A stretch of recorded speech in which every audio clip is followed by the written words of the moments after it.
غریب و سادہ و رنگی ہے داستان حرم، نہایت اس کی حسین ابتدا ہے اسماعیل۔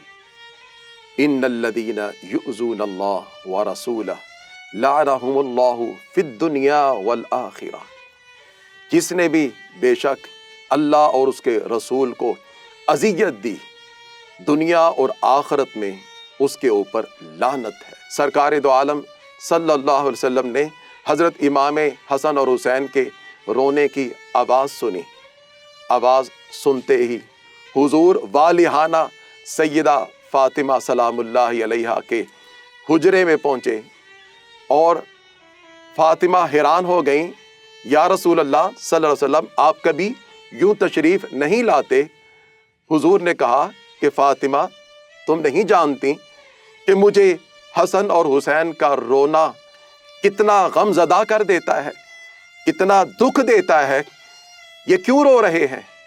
کوئی ایسا موقع آتا یہ شہزادے رونے لگتے تو سیدہ فاطمہ ہاتھ باندھ لیتی اور کہتی، شہزادو اتنا اونچا نہ رونا کہ تمہاری آواز رسول اللہ تک پہنچے۔ پتہ نہیں حضور کتنے دکھی ہو جاتے ہیں۔ سرکار دو عالم صلی اللہ علیہ وسلم نے سجدہ کیا، دوران سجدہ حضرت امام حسین آپ کے اوپر چڑھ گئے اور دوران نماز ہی آپ نے سجدے کو اتنا طول دے دیا کہ 72 مرتبہ سبحان ربی الاعلیٰ لوگوں نے پڑھی۔ اور جب نماز ختم ہوئی تو کہا کہ یا رسول اللہ صلی اللہ علیہ وسلم، کیا سجدے لمبے کرنے کا حکم آ گیا ہے؟ فرمایا نہیں، میرے اوپر حسین آ گئے تھے اور اگر میں سجدے سے سر کو اٹھاتا تو یہ گر جاتے، مجھے ان کا گرنا گوارا نہ تھا۔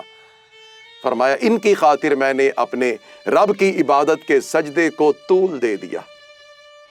نبی کریم صلی اللہ علیہ وسلم خطبہ جمعہ دے رہے ہیں اور خطبہ جمعہ دیتے دیتے دیکھا کہ سامنے سے سیدہ فاطمہ کا دروازہ کھلا اور ان کے حجرے سے 2 خوبصورت جنتی نوجوانوں کے سردار شہزادے انتہائی خوبصورت ترین کپڑوں کے ساتھ حضور کی محبت میں والہانہ طور پر حضور کی طرف آنا چاہ رہے ہیں۔ راستے میں صحابہ بیٹھے ہیں اور وہ کبھی ادھر گرنے لگتے ہیں۔ سرکار دو عالم صلی اللہ علیہ وسلم نے خطبہ چھوڑ دیا۔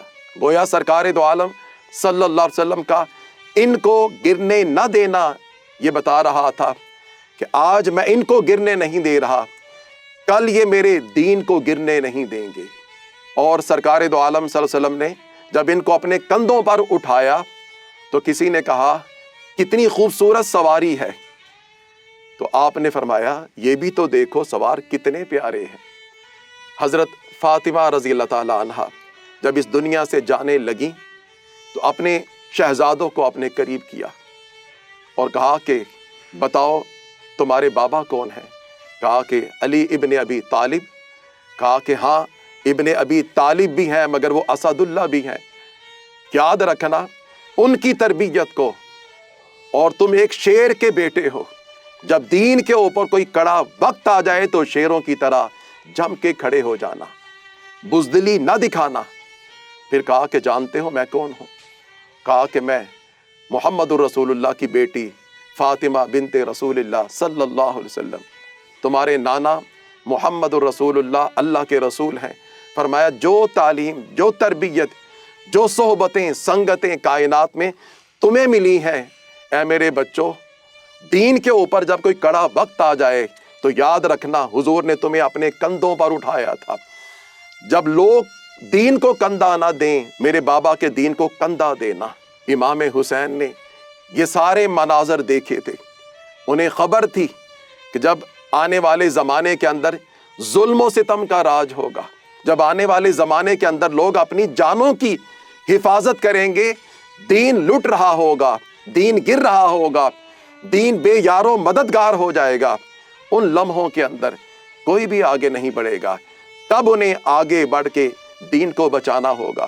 پھر کربلا نے کیا منظر دیکھا، آیا نہ ہوگا اس طرح حسن و شباب ریت پر، گلشن فاطمہ کے تھے سارے گلاب ریت پر۔